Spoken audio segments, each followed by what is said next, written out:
today we're going to start talking a lot more in depth about beams, and specifically about beams and the way they bend.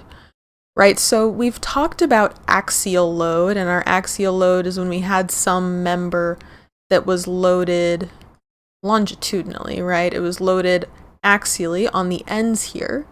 We've talked about torsion, where we had some member that was twisted, right, undergoing some moments there.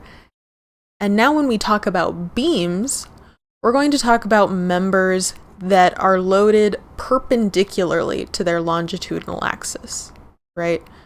So beams are members that are loaded, could be something like this, for example, where all of the load is perpendicular to that longitudinal axis, right? So we would think of this as like the Y force, where our axial load is more like the X force. Think of this like F of X. Think of this as your moments, and your beams are really more dealing with this FY direction, right? They're perpendicular to that longitudinal axis, perpendicular to our beam here. And we saw a lot of these in statics, honestly. These are pretty familiar to us because we did a lot of our equilibrium equations on equilibrium of a rigid body, and that was a lot of beams, right? So some of these we've seen before, right? It's a pretty familiar concept to us. But I'm going to give some of these beams names just to get a little more familiar with them. We're not in statics anymore. We're gonna be a little more formal with some names and things. So in statics we saw this guy all the time. There's this guy. I use the triangle and the circle to represent a pin and a roller. So I use a triangle for a pin and a circle for a roller here. And this is just a simply supported beam. Simply supported beam is what we call that. And so when we load this guy up, we put whatever kind of loading you want on here. He tends to deflect, which we'll get a lot more into. We'll get into deflection some later. But just to give you an idea of the movement that he's going through, he goes through a deflection where we have the reactions here pushing up, but the beam itself goes from being this straight body here to deflecting.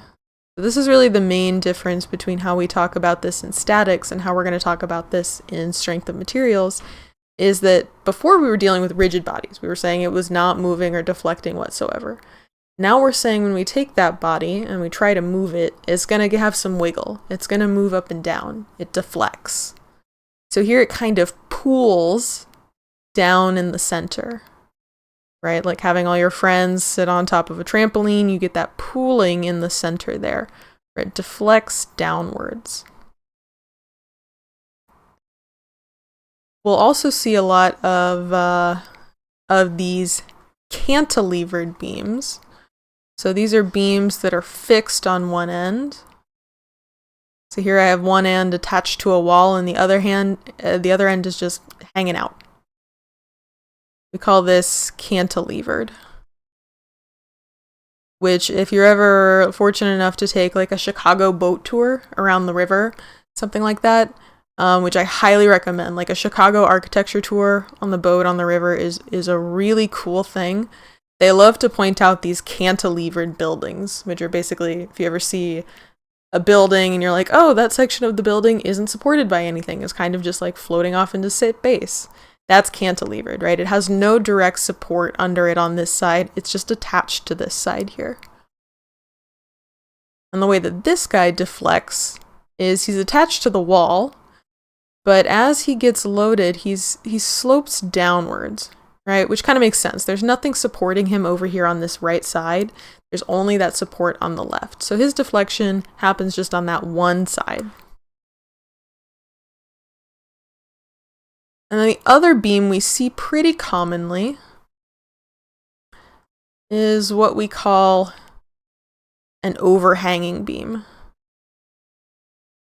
An overhang beam.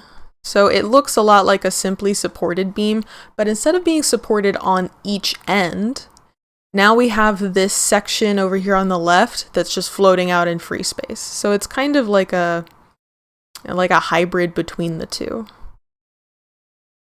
Overhanging beam. Where now we get a kind of interesting deflection pattern that combines those two above it, right? So like between the pin and the roller, between those reactions, we would still get that deflection downward, that pooling, but it comes back up at the roller where it's supported there, only to come back down at the other side, right? So it deflects both upwards and downwards. It's supported by that roller there, where we see, oh, at the end it falls off, but it still has that dip between the roller and the pin. So now we're looking at the movement of these beams, right? What's happening when we load up these beams? That's what we're going to be talking a lot more about. Just as a reminder here, make a little chart. Anytime we have a pinned connection, again, I usually draw it as a triangle, but you'll see it as that little like pin that looks like this, and then this scratching, that's the ground underneath. A pinned connection is fixed in the X and Y, but has free movement for the moment. So a pinned connection, the moment is 0, but we don't know what Fx and Fy are. The roller connection, draw it like that a lot, has an Fy component, but is not fixed in the X direction and is not fixed in a moment, right? So it can move freely. It can move freely for a moment and in the X direction. And then our fixed connection, that's the one against the wall there. And then, the beam goes off. It is fixed in all of these. So the Fy, Fx, and the moment. All of those are fixed. All of those have values in those connections there. So we have our connections. We have some beam types here, and those beams are undergoing deflection around those supports. So in order to design our beams, we're going to design around that deflection. And the way we find that is by using our maximum shear and our maximum moment. Well, that sounds familiar, right? Oh no, this is a trap. It's actually a video about shear and moment diagrams. That's right, they're coming back from statics, shear and moment diagrams to haunt all of your dreams. We're going to need them to solve these problems we're going to do in strength of materials. So we're going to do a recap of all of the shear and moment diagram stuff you probably forgot from statics. So thinking back to our statics class, a shear and moment diagram is something that we make from the internal forces when we're given that loading for a beam, for a body. Now, when we did this in statics, they were rigid bodies, but ours are going to deflect now. So essentially the basic shear and moment diagram, you're given some beam, let's say a simply supported beam here, and it has a bunch of loading on it. Let's say maybe a distributed load, maybe it's got, a concentrated force load, maybe it has some applied moment on it. And what we do is we make internal cuts. So we make cuts through this beam at various points. So let's say we make a cut in the beam, and in that cut we can see the internal forces. And those internal forces were our shear, which we represent with V, and the moment we represent with M. Now, the trickiest parts with this is getting your diagram different load regions lined up, like delineating all of your different load regions that we're looking at, and the sign convention, right? So this is the positive sign convention when we are cutting through this beam on the left side. So we always want to start at the far left side and then make our cuts on that side going in every single time. So our positive for the shear is actually a downwards, but our moment counterclockwise is positive. So a downward shear is positive, which can be a really hard adjustment for your brain to make sometimes, that downward is positive. But in this case, for shear and moment diagrams, our downward is positive. So when we build out these diagrams, we get our load diagram here first, and then directly underneath that is where we like to put our shear diagram, right? So we cut it at various points, and we get, maybe something that looks like, I don't know, maybe like this, and then there's a distributed load, so a different load region gives a different line, and then as we split here, we go through a different load region, right? There's no load, and there's a distributed load, then there's no load, then the concentrated load. So this, gets pushed down again until our final load region. So you get something that maybe looks like this, where each time we're just splitting up our initial diagram based on where those loadings are. You get something that looks a little bit like that. Here we've got 1, 2, 3, 4 different loading regions. And then we can use this and our load diagram to create our moment diagram. So our moment diagram, we want to build right underneath so we can line it up and see how everything is hitting on our moment diagram from our loading and our shear diagrams. Our moment diagram, maybe it looks something like this. Maybe something like that. I'm not sure. This is just a very rough reminder of what these things look like. Right, so we can use these to build, we can use our load diagram, build a shear diagram, build a moment diagram, so that we can pull our maximum shear and our maximum moment for when we go do these bending problems. So let's take a look at this equation method here. I'm going to go ahead and write down the steps on the left side as we work through this example on the right side so you can kind of see and remember how this all works out. So your first step is we want to look at our beam and go ahead and draw out a free body diagram. That's right, we always love free body diagrams. Always start your problems with free body diagrams.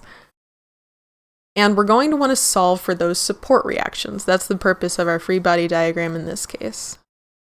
So step 1, free body diagram. And we're going to use that to find support reactions. So, and find support reactions. So over here in this mini example that I have, we have a simply supported beam with a 6 kilonewton per meter triangular distributed load. So it's just that one single load region, right? There's no changing in loading. It's a distributed load all the way across the beam. It just happens to be triangular in shape. So if we look at this guy, we can draw his free body diagram as a simplified resultant force for our 6 kilonewton per meter distributed load, as well as those 2 reaction forces. So here, our 6 kilonewton per meter load, distributed load for a triangular one, is 1/2 base times height. 1/2, the base is that length of 9 meters. And then the height is the top of the triangle, so 6 kilonewtons per meter. And that is going to give us, what is that? 9 times 3 is 27. 27 kilonewtons as our resultant force. And that always acts 1/3 of the way in from the long side of the triangle, that tall side of the triangle, the vertical side of the triangle, I guess you could say. So 1/3 of 9, it acts 3 meters in. And then I just have my two supporting reactions here. So I'm going to call this, I don't know, A and B. So to find my A and B reactions, again, just basic static equilibrium, I can take a moment about A equals 0, and that'll be 27 times 6 minus B times 9. And when I work that out, I'm going to get my B support reaction is 18 kilonewtons. And then I can do sum of my Y forces, which is negative 27 plus 18 plus A to find the A reaction, which is going to be 9 kilonewtons. So easy enough, right? Basic statics, just finding those support reactions so that we can actually get on with finding the shear in moment. So the next step is the actual hardest step in this, which is drawing a generalized free body diagram. So in our generalized free body diagram, it's where we take a cut for each loading section with a distance with respect to x. So here, let's write this down, step 2 is general FBD for each load section. And again, a load section is just where you're changing loads, right?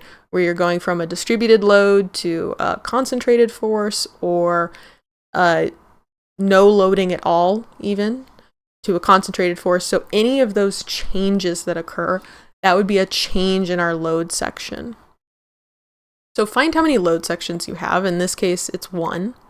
And then we want to make a general free body diagram for this. So a general one uses x instead of the distance. It means we're just making an arbitrary cut through the beam. So in this case, make a little more room here. In this case, our general free body diagram from the left side, always from the left side. From the left. Always from the left side is going to make your math work out a lot easier. So we have that 9 kilonewton reaction. And then we're making some arbitrary cut. Right, so we have this distributed load, but it doesn't make it all the way up to the 6 kilonewton per meter value. We're making some cut here so that this distance now is x, right? It's not that 9 meters, it's some distance x that we're cutting into so that we can create an equation to represent the shear in the moment. Because when we make that cut, that's where the shear in the moment come from. So we can cut through that, and we can see the internal forces when we make that cut. We can see that shear in that moment, and those are what we're going to solve for to find our equation. So that would be our last step here. Is step 3 would be use equilibrium to solve for shear and moment. To solve the equations for shear and moment, you're going to get something that has an x term in it. It's going to be an equation. Make myself some more room here. And we're going to go ahead and set up and solve this guy. So in this case, our resultant for this triangular load here, let's see, let's do them in a different color. Our resultant force happens at this distance that is x over 3. This is x over 3, or you can think of it as from the left side, this would be 2x over 3.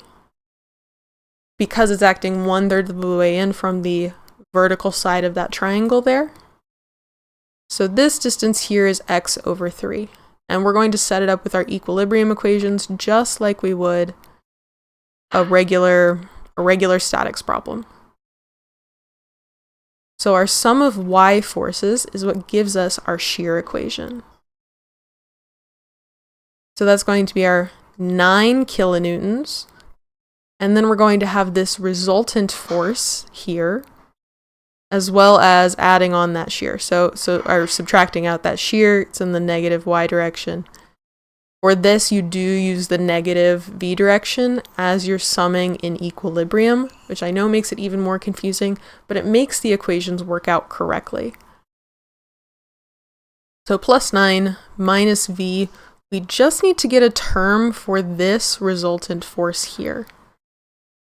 Right, so this resultant force is going to have a height, or I should say this full triangle here is going to have a height of 2/3 x kilonewtons per meter. And that's just a ratio triangle of this 6 kilonewtons per meter coming up along x here. 2/3 x is going to be the height of this triangle for any given location, any given distance of x, that will be the height. So we can take this height of the triangle, and of course we have 1/2 base times height. 1/2 the base of the triangle is x, and then the height of the triangle is 2/3 x.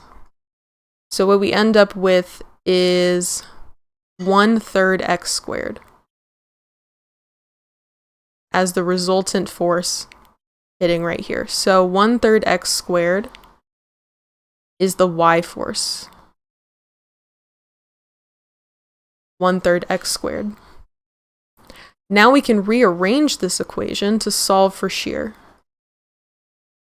So move shear over to this side, we get 9 minus 1/3 x squared.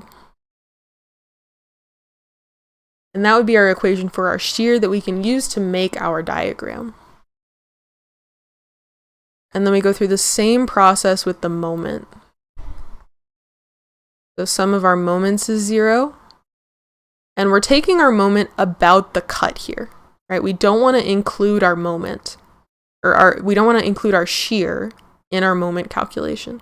So we're going to take it about the cut. So we'll have the moment itself, that will be included, the moment itself that's going through the beam. Then it'll be plus that 1/3 x squared resultant. 1/3 x squared resultant times its distance away, which is x over 3. And then the other force we have is the 9 kilonewtons times its distance away is x. That's minus 9 times x. And we end up with a moment equation. If I simplify this, it's 9x minus x cubed over 9.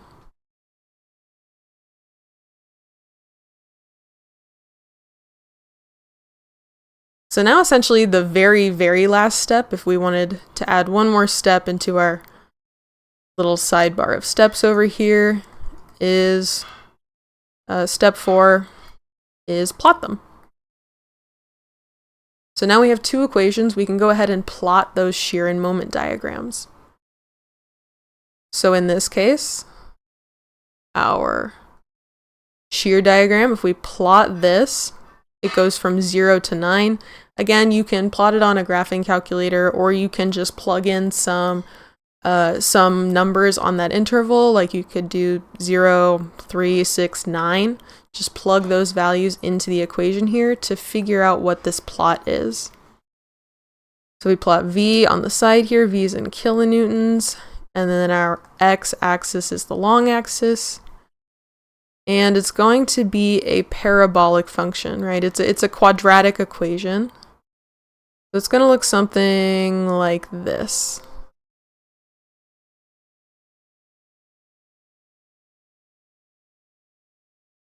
something like this. It's not perfect, but that's okay. This is just a rough showing. Do a second example with more with a little bit easier to see shear and moment diagrams. And then our moment diagram, we plug that into a graphing calculator, we get something that looks like this. It's a cubic equation, so it looks similar to a parabola, but it is actually a cubic equation. And we'll notice that I'm going to have a maximum here at the same point where I cross 0 on my shear diagram. So anytime we cross the x-axis here on our shear diagram, we know we're going to have a maximum or a minimum for our moment. So this is kind of the basic steps, the basic outline of how we do this equation method for a shear and moment diagram. I'm going to do one more example where we have a few different loading regions and a few different things going on rather than this simple triangular distributed load. Alright, so we're going to look at this example using the equation method where we've got kind of a little bit of everything. It's another simply supported beam, but it has this applied moment at point A, it has this concentrated force in the center of 15 kilonewtons, and then we've got this distributed load over here of 5 kilonewtons per meter. So kind of a little of everything that you might encounter. Right, this is just a rectangular distributed load, pretty straightforward. So the important thing to know with these is always defining your load regions. So in this example, we have 2 load regions. So we've got this loading region where there is no load between this reaction at A and this concentrated force at 15 kilonewtons. And then there's a break, right, because of this 15 kilonewtons. And then we have a second load region with the distributed load. So 2 load regions means that we're going to need 2 sets of equations. So first things first, let's find our reactions. Should be pretty simple, pretty straightforward from statics. Let's assume I've got a reaction at A, a reaction at C here. Take a moment about A is 0. And remember, in our moment equation, applied moments will still be included. So a negative 80 minus 15 times its distance away is 5. And then my distributed load here can be simplified to be 5 times 5 is 25 kilonewtons. And that acts halfway between that distributed load. So I can include that. Just working my way left to right. Minus 25 times its distance from A is 7.5. Plus C, the C reaction times its distance away is 10. So I end up with my C reaction being 34.25 kilonewtons. And then just do my basic statics for my sum of y forces so I can find that A reaction. So A minus 15 minus 25 plus 34.25 going to give me an A reaction of negative 5.75 kilonewtons, which means I had actually assumed that this was the wrong way. I assumed that A would be pointing upwards, but actually my A reaction is pointing downwards. 5.75 kilonewtons downwards. And that's okay, right? We just acknowledge it and we make sure we build it into our diagram here and we move on to our second step, which is making cuts in each of the load regions to find the shear and moment. I'm going to get rid of this equation stuff. We don't need this. Delete. Don't need the reaction stuff anymore. Let's look at our first load region. So I'm always going to work left to right on these. So my first load region here is going to be this A, this is B, A to B. Or if I draw the general free body diagram for this, I make a cut, an arbitrary cut somewhere between A and B. Here's A. My reaction at A, 5.75. I have the moment of 80 kilonewton meters, and there's nothing going on, nothing else going on between A and B. I've got that shear at the end, and the moment. I can see those internal forces because I cut through section AB. And this has some arbitrary distance of x. And so for my first load region here, I do the exact same process, right? To find my shear, I do my sum of y forces, which in this case is going to be negative 5.75 minus v. So easy enough, my shear equation is just going to be 5.75. That's it, that's the full equation. There's no x in it, it's just a constant value of 5.75, which makes sense because there's no loading there, right? So it makes sense to have a constant value. Then we do our moment.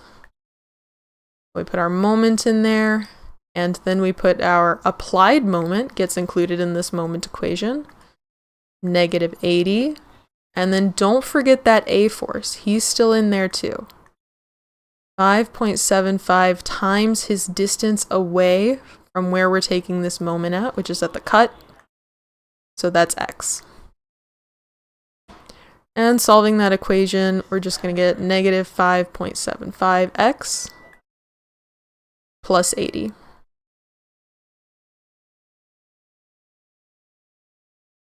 So these are our two equations for just this first section here. We'll need to go through the same process for the next section as well. So we have one set of equations, we need another set. So let's look at region 2 here. So for region 2, when I make this cut, again, I include everything that's to the left of where I'm making the cut. So here's my beam, I make the cut somewhere in here.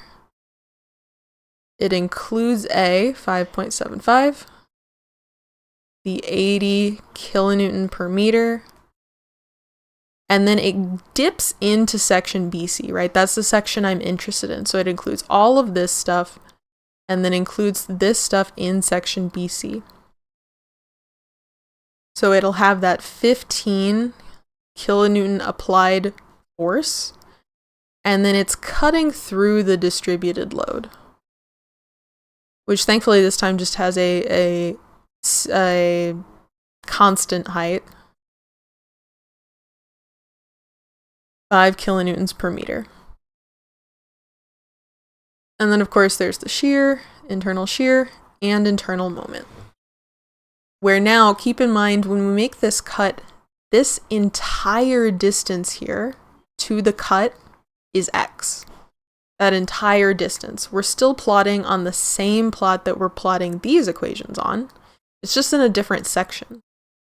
So this entire distance is going to be our x value, even though we know that this section here is 5 meters, which also helpfully tells us that this section here is going to be x minus 5 meters.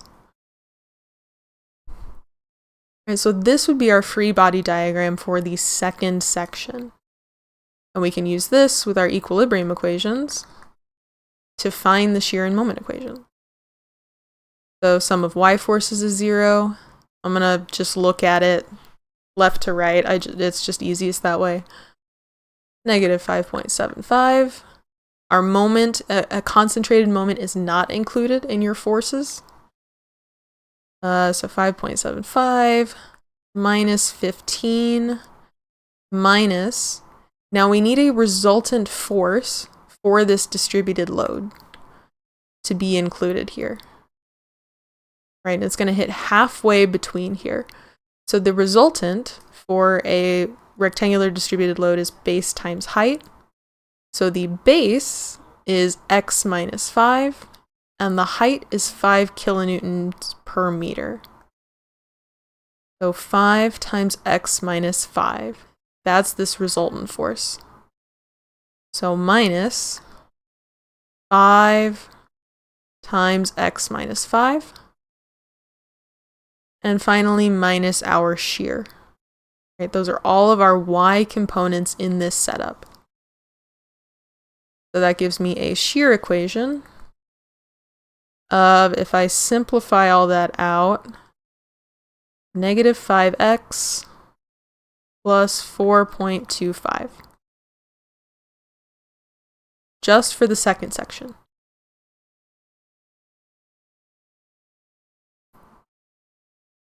All right, same tune, play it once again. Sum of moments is 0. So we're taking a moment about the cut here. It includes the moment, and then I'm going to work my way out. Moment plus 5 times x minus 5.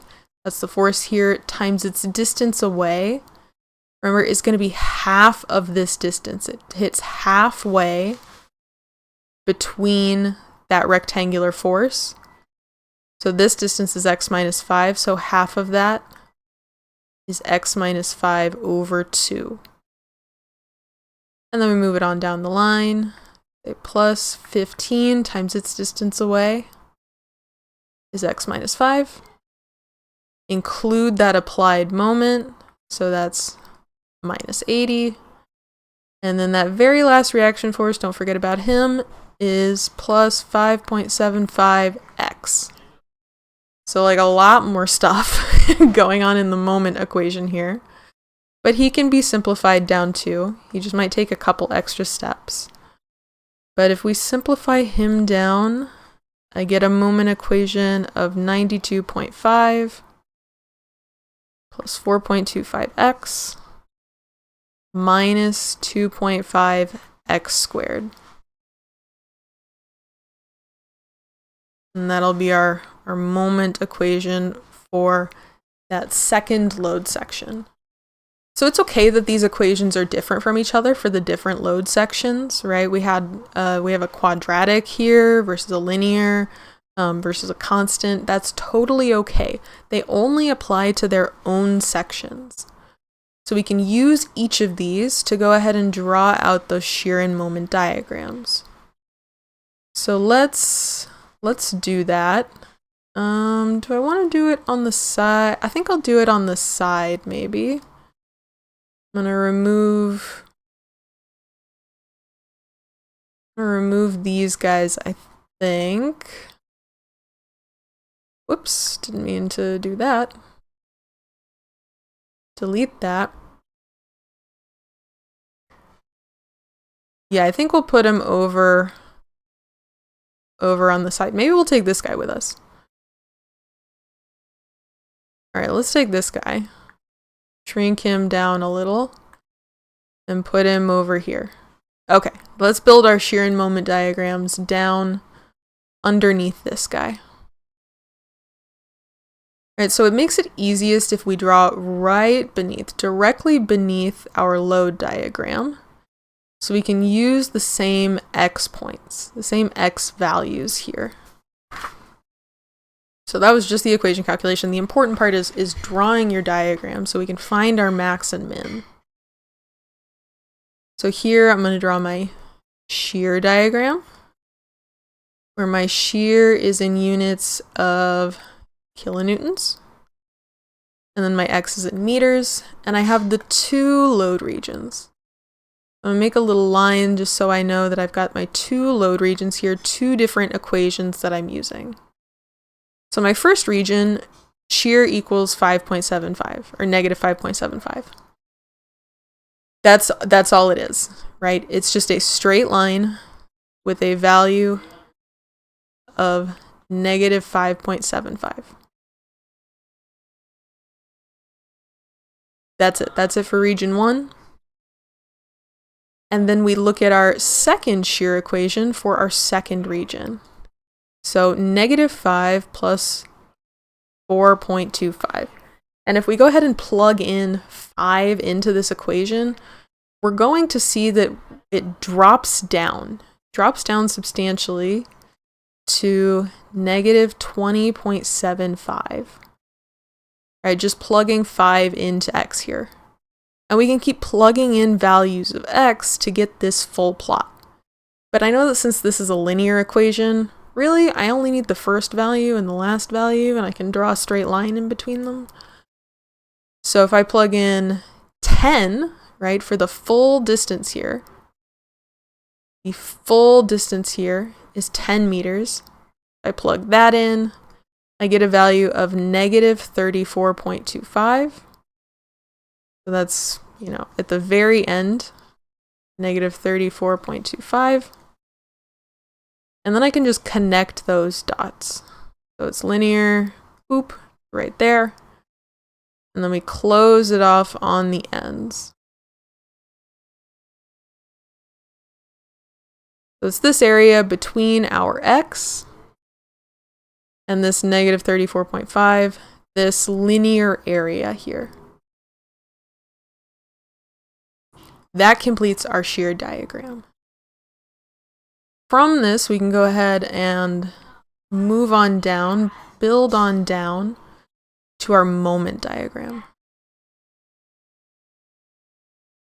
So let's say right here, same length, x. This is now the moment in kilonewton meters. And again, the two load regions still apply. Two load regions, two separate equations we're working with. And we're just going to plot those, right? First one is linear. It's got a negative slope and a plus 80, so it starts at 80, right? If we plug in 0 for x, we start at 80 up here. 80, and then linearly slope down until we get to our 5 meter mark. And when we plug in 5 for this guy, we're going to get 51.25. And so it slopes linearly down to 51.25. And then we switch our equations, right? We change load regions, so now we change into this moment equation down here. And if we plug in 5 meters into this, we're actually going to see that we get the same thing, right? We get 51.25. They start and stop at the same place here. But this guy is a quadratic, right? He's a quadratic equation, so he actually slopes in this parabolic form down to the bottom, right? And then he comes back up to x. We start and stop at the same place. But he has a parabolic look to him instead of a linear one, and actually crosses over into the negative, because if we plug in 10 to this equation, we'll get a value of negative 115. So he goes all the way down to negative 115. Again, we can plug in various points here. You could plug in, you know, the 6 meter value, the 7 meter value, the 8 meter value, plug it into a graphing calculator, or just get your endpoints and get the general shape. Because now we know where the max moment is happening, right? Our maximum moment, it's got a positive maximum of 80 and a negative maximum of 115. So our 115 here would actually be the max moment we'd use for calculations in our bending calculations that we will we will get to, right, when we look at beams and bending. So this is the equation method, but let's go ahead and look at the graphical method. As we're looking at this problem that we've just done, we can kind of see this pattern and notice this pattern where we had a constant, when we look at the moment diagram, that constant became a linear function. And where we had a linear function for shear, our moment became a quadratic equation. So if we think back to calculus, or back to statics when we talked about this, and looking at our equations here, we can actually see that our moment is just the integrated form of the shear, right? If we take a derivative of the moment, we would get the shear equation. For either case that we have here, right? We take a derivative of this moment, we get the shear equation. So when we integrate, we can integrate, find the area under the curve of our shear that we construct to find the moment. So we can use these calculus relationships and some of the behaviors that we see for concentrated forces and concentrated moments to graphically construct the shear and moment diagram instead of going through the hassle of deriving the equation. So a couple of rules and relationships we want to keep in mind when we're doing the graphical method is, of course, that our shear and moment are derivative/integrals of each other. So the derivative of a moment, or I guess not dt, dx would be more apt. Dx is shear, or that when you're given a shear, the integral of the shear dx gives you the moment, but this also works for the shear and the load. So the derivative of shear gives you the loading, right? So when we had no loading, our shear was just a constant. And when we have a distributed load, that's when we got a linear function. So the integral of the load dx gives us the shear. So these really help us when thinking about things like values for the slopes, area under the curve, deriving these from each other. Another thing to keep in mind is that anytime you have a concentrated force, so again, that's just a force, just like a point force on the beam, right? There's a beam, boop, there's a concentrated force. Anytime you have a concentrated force, it affects the shear diagram, but not the moment diagram. So it does not affect the moment diagram at all, only affects the shear diagram.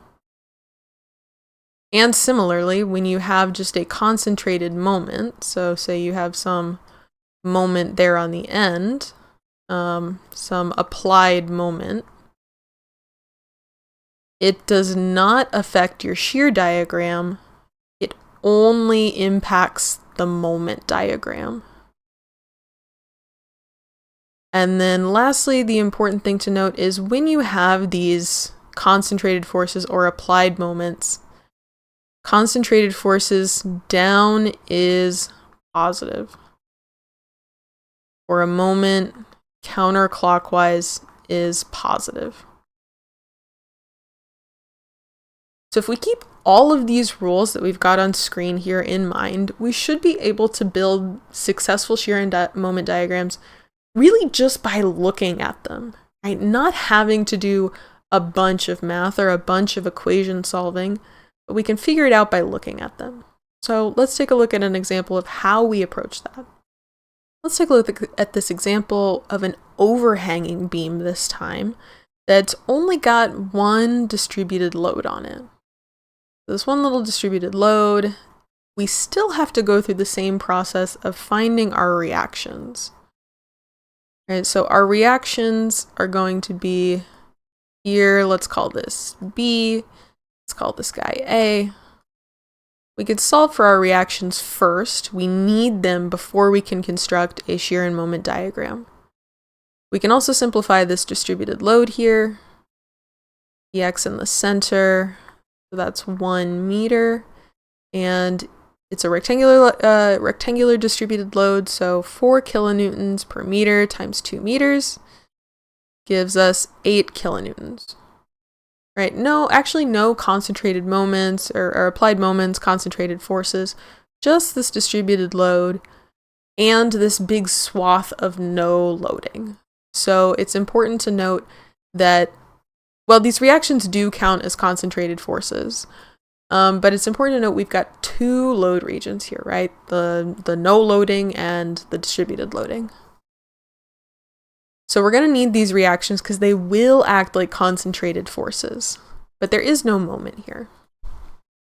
So to solve, we're just going to do our equilibrium equations. If I take a moment about A, I'm going to get 4 times B minus 8 times his distance away is 5.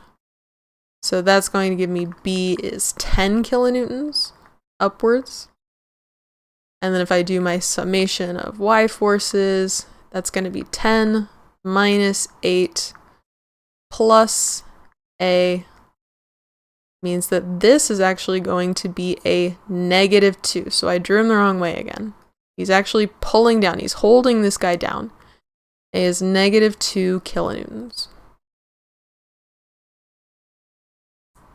So I'm going to set up my shear and moment diagram underneath this. Here's my line for my shear. I get them all lined up. This is where my load changes. I like to put a dash line in there just to keep myself right in line with that load diagram. Shear in kilonewtons. So first we have a -2 kilonewtons here. This -2 kilonewtons is actually going to drop our shear down. It's going to drop our shear down. Normally a positive shifts it up and a negative shifts it down. So this is a constant value, right? It immediately that concentrated force drops it down by 2 kilonewtons. So this value is 2 kilonewtons all the way across. -2. Until we hit both this concentrated force from the reaction and the loading here. So this reaction here, this 10 kilonewtons, pops this shear up. Pops that shear up by 10 kilonewtons. So we would do 10 kilonewtons minus plus the -2 would give us 8. And then our distributed load here, since it's rectangular, it would be a linear distributed load, right? We integrate this area under the curve here. Area would be 8 kilonewtons. So it's a linear function that goes down by 8. And it brings us back to 0. We should always expect to start and stop at 0 unless we have one of these concentrated forces, one of these reactions, or applied moments. We should always expect to start and stop at 0. So we start at 0 and then we're immediately pushed down to -2. So that concentrated force pushed it down to -2. We come over, it pushes us up by 10 up to 8. And then area under the curve, 4 times 2 means it's going to move down by 8, right? This is pushing it down. And that's it. That's our shear diagram, right? A lot faster than the equation method by just kind of going off, calculus vibes. So from this, we can build out our moment equation or moment diagram.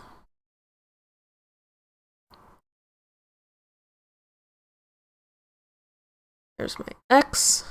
And again, I still have those 2 load regions. And now what I'm going to do is I'm going to use my calculus knowledge and my integration knowledge and say, all right, I know a moment is the integral of the shear, and integral is just area under the curve, right? There's no applied moments anywhere in our original problem, so I don't need to take those into account. I can work exclusively off of this shear diagram. And I can say, all right, I know it starts at 0. My moment starts at 0. And then I'm finding area under the curve to give me this end value. So my area here would be -2 times, what's the distance? 4. -2 times 4 gives me -8. So I'm going from a value of 0 for my moment to -8. Right, so all this is saying from our calculus knowledge is that now I have a line, it's linear, with a slope of -2. So this slope is -2. right? Really, if we did this in equation form, then m is negative 2x, because here v is negative 2. And we're just straight integrating. No applied moments caused any extra additions. So it goes from 0 to negative 8. Now we get this pop-up, right? We get this pop-up in our shear diagram, which tells us, all right, area under the curve is now positive, right? And every section here is giving me the slope of my line for this section. So the slope starts out at 8, and then as it goes down, you know, my slope is 6, my slope is 4, my slope is 2, until the slope is 0. So what that means is that I have a slope of positive 8, and then it gets a little smaller, right? Slope of positive 6, slope of positive 4, slope of positive 2, slope of 0. So I go from this linear function to a parabolic function, right? A quadratic equation here. Since this top one was linear, now this one here, this would be some x squared type function. I don't know the exact function. I mean, I guess we could find out, right? This has a slope of negative 8 or something. I don't know. You can do the math. But we can just use our calculus knowledge to say, okay, it's going to come back up to 0. There are no applied moments to affect anything in the moment diagram. So it's going to start at that negative 8 where the moment was, and the slope just comes up until we hit 0. So this method, it can be a little easier to make mistakes with, but it saves you a lot of time. So if it's something simpler, like this example that we have here, where there's only the one distributed load, it's a lot easier when you have something simpler to use this graphical method. Using these relationships in conjunction with the equations can also help you check yourself, right? We like having multiple methods to do things because then we have a lot of ways to check ourselves and make sure that we're right. It might seem like overkill at this point, but I wanted to give one more example for you to try yourself. So in this example, it asks to find the shear and moment diagrams given this overhang beam that is supported at A by a pin, but is supported at B by a bearing support that acts like a uniformly distributed load. So that reaction is acting like a uniform distributed load. And then it has this crate over here that is also acting like a uniform load, even though the crate weighs 6 kilonewtons. So go ahead and pause the video and try this on your own. Try to find the shear and moment diagrams just for some extra practice, because we're going to move on and use them in our beams and bending. So it's good to really have this down. Go ahead and pause the video, and then I'll give you the shear and moment diagrams so you can compare your answers with mine.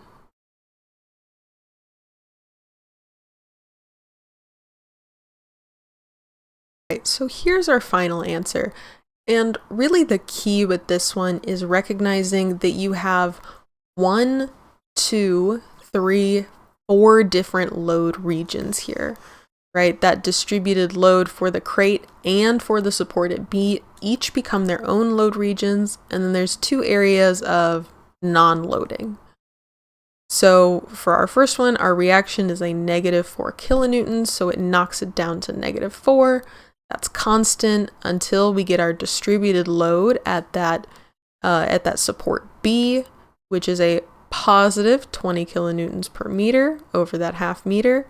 Bumps that up to 6. 6 is a straight line over our no load region, and then that distributed load of the crate knocks it down linearly back to 0. And then from there we can construct our moment diagram. We can do it using equations, or you can do it using the basic integration graphical method. And if we do that, the area under our curve here goes from 0. The area under the curve is negative 11. And then we get this change in area. And you'll see I have this bonus, like lighter dashed line here where our shear diagram crosses the x-axis, because that tells us that we know we're going to have a minimum or a maximum in our moment diagram, right? It's that exact same calc stuff. All that calculus stuff never goes away, right? So since this is the derivative, tells us that we have a min or max in our moment here. And we do this little area calculation, gives us the max there, or the min, whatever, is negative 11.4. And then I keep just doing area under the curve calculations, adding these on so that I can finish out this parabola here, right? This is a linear function. So I've got a quadratic down here. That hits at 10.5, turns into a linear function again, right? For this constant 6. And that bumps it to negative 6. Which then, this is a little hard to see, but he is parabolic from negative 6 to 0. He is a parabola because our shear is linear up there. He goes through a quadratic function. He is parabolic. So that's our shear and moment diagram for this problem. Again, I'll just a recap of some of your statics so that we can use this in strength of materials going forward.